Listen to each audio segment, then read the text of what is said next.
Explanation of the ceremonies that we produce, of how the energy is produced. Say, for example, this feather here. Okay, to a lot of people, it's just a dead bird's feather that we put on a piece of leather or whatever. But to us, this is an energy field.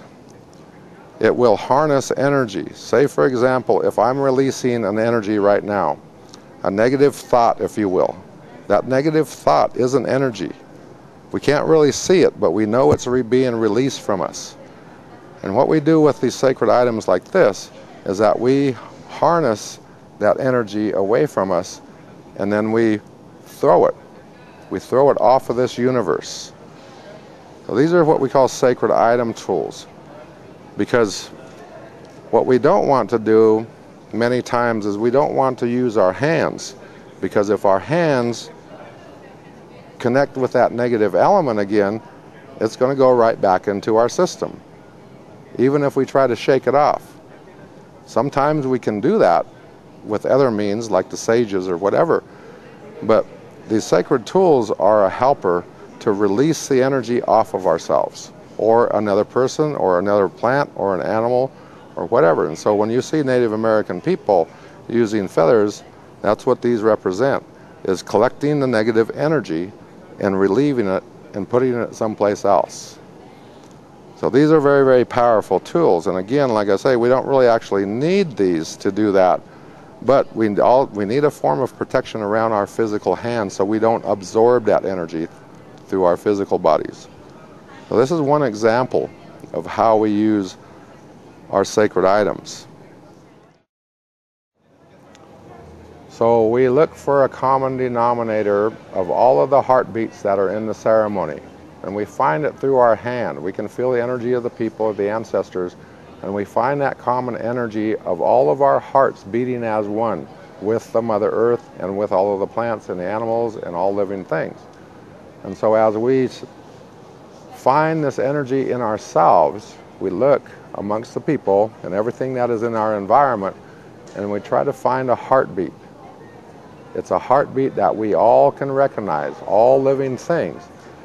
And so as I'm talking to you now, I'm collectively gathering all of the ancestors that are looking at this video right now, and I'm saying, okay, where is the common heartbeat amongst everybody that's listening to this right now?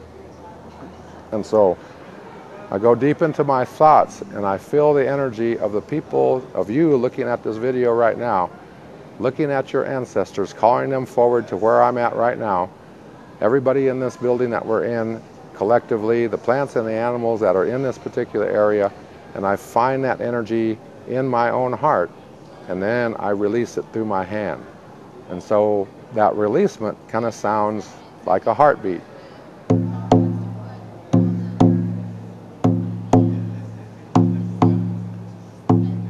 And so when I feel the energy of you or the people here in the surrounding area, sometimes the energy works through my hand a little bit, trying to search for that bigger picture, that bigger heart, if you will, of all of us combined together. And so now it sounds something like this.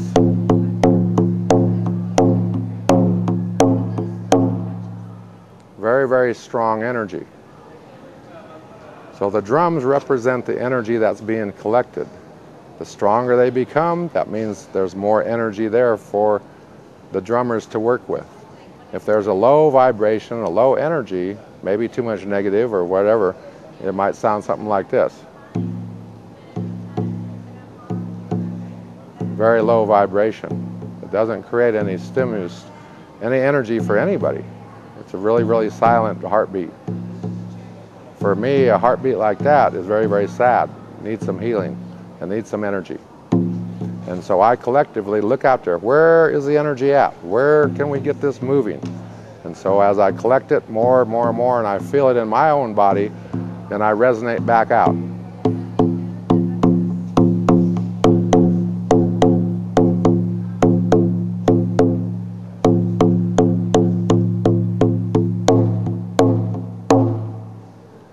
Well, this is one form of energy that we use that is very, very powerful.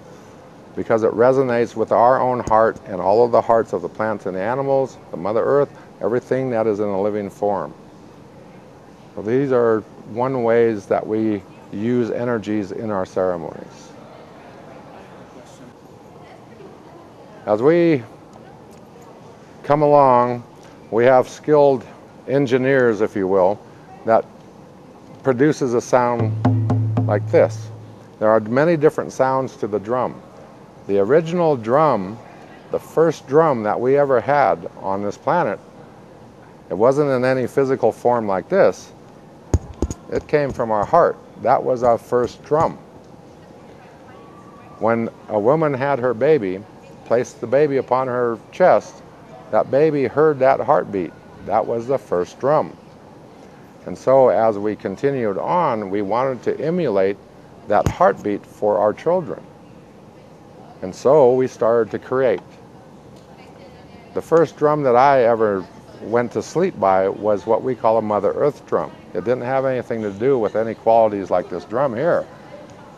It was an actual stick that was put upon the Mother Earth. I remember my grandmothers, they would put a little mound of dirt up in front of them, and then I would be in my cradle board or my little sleeping area, and they would just very gently tap on the Mother Earth. And I could feel that because I sensed that that was my grandmother's heart beating through her hand. So as we evolved and we started to understand how important sound was to our children, then we started working with all kind of different forms to recreate that mother's heartbeat. And so eventually we came up with all of these different designs. This is one in particular. As we explain this, this can be a representative element of the Mother Earth, or our mother's heart, or our mother's womb. It takes on a lot of different aspects when you look at the designs. Right here in the center, this would be the center of our heart. These strands that come in down from here are strands of energy that goes directly to our heart. Now, the technique is to find out what type of materials will match our heartbeat. And so over the centuries, there were all kinds of different ways and techniques to understand the heartbeat. So in today's world, is that we have a lot more available to us as far as resources, and so we can make these drums very quickly now. This particular drum, the hide that is used here, it comes from an elk. This particular drum was made by a woman's hand only. And so I can feel her energy in here, and when I place my hand around her heart, if you will, I can feel her heartbeat when I drum. And so to many people it just may be a skin and a piece of wood which makes the circle, but for me it's energy. It's energy of the person who actually made this item. And so I honor that heartbeat that I've been lended. So again, this is just a representation of how we use energy. So in simple design, as we cut out an elk hide, we soak it in water, stretch it, we make our threads, we put it over the Mother Earth, the circle, or whatever means we use, and then we stretch the hide to get the sound of the heartbeat. And again, we use a drumstick to find that heartbeat.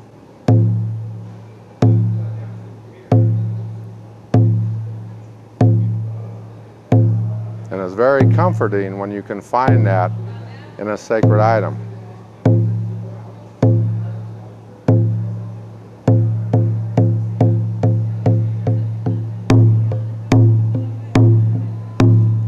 So in essence, it's not only my energy that's coming through this drum, it's also the essence and the energy of the one who made this drum. So we're working simultaneously together to provide a drum beat of our hearts working together out to you or out to whatever's in that ceremony.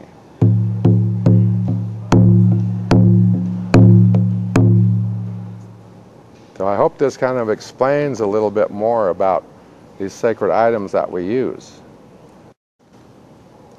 Through our sacred sites. Way back in the ancient days, they understood a science, if you will, or a vibration of ley lines and grid lines. We have no idea how they understood this, but it was, I think the word in today's world is geomancy. They understood that by walking upon the earth, they could feel an energy field. And so as they felt this energy field, they walked around in a circle to pinpoint where is the exact energy being created. It was a conception that we use in today's world of ley lines and, what's the other word I'm looking for? Ley lines and grid lines. So wherever we felt there was a ley line and a grid line, that's where we placed a sacred site, because it had an enormous amount of energy. As we developed the sacred site, we said, okay, this is a massive amount of energy coming here. How can we amplify this energy? So through the introductions of elements, the most powerful energy creator that I can find on this planet is what we call crystals. This is a selenite crystal. Those of you that understand or know about this crystal, there's a single crystal in every line that's in this body, if you will. In this particular crystal here, there may be 1 million strands of single crystals put together. When we offer this energy to the sunlight, as each one of those strands is carrying the sunlight. So this basically is the first fiber optic system that we had upon the planet.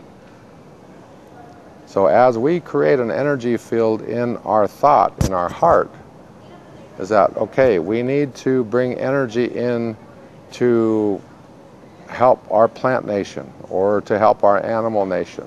Just through that heart energy, we put this up into the sky, up to the sun, to gather its energy, come down through this energy field, this energy generator, if you will. We place it on the Mother Earth, and through the Mother Earth's energy, it is distributed. And so in all of the sacred sites, we have energy fields just like this one. It may not be crystals that are exactly the same like selenite, but there is a form of rocks assembled, high energy rocks, or it could be trees, it could be anything that is an amplifier. So in our sacred sites, they're very, very powerful because they are on a grid line and a ley line. That's the number one principle. But then what we do is we amplify that sacred site. As long as we are continually working with a sacred site, that amperage will be there for us. It will be there for the lands, it will be there for the waters, and on and on and on. But when we move away, say this is a sacred site out in, who knows, maybe, what country we want to pick on? Say in Australia. Say if this was out in a desert. At one time, a long time ago, there was a lot of people that were surrounding this sacred site.